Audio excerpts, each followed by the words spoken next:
In 2012, U.S. authorities have been aggressively going after global banking institutions and corporations that have allegedly violated numerous compliance regulations. What do you need to do to help your firm avoid such violations? Here to help us answer that question is Henry Bellani. He's managing director of the compliance group for BankersAccuity, and he joins us right now. Henry, welcome. Thank you.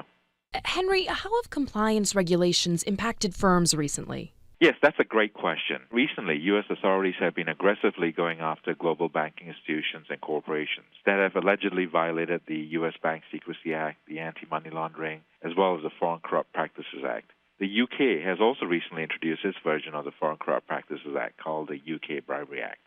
It is interesting to note that in the last 10 years alone, enforcements related to the Foreign Corrupt Practices Act have in fact more than doubled.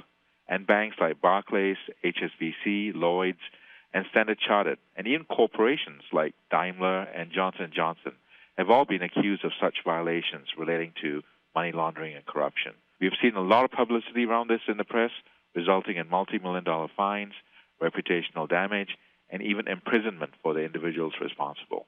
So what should firms do to avoid such violations? It's important for organizations to maintain screening systems, as well as ensuring policies and procedures are enforced to protect the firm from AML sanctions and anti-bribery and corruption violations.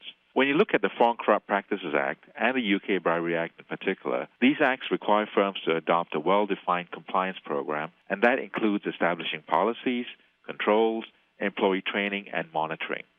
Anti-money laundering policies itself require that organizations screen against at least 40-plus sanction lists published by various regulatory agencies throughout the world. The challenge is in consolidating these, which is often updated weekly.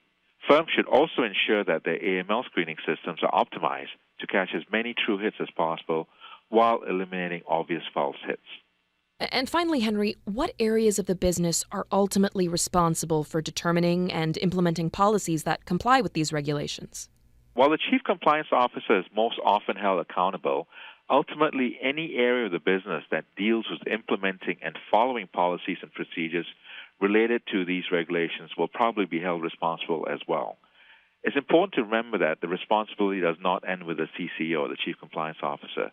Even operations, legal, finance, accounting, and sales will all have to be accountable, as the reputational damage from these issues ultimately will affect the entire business.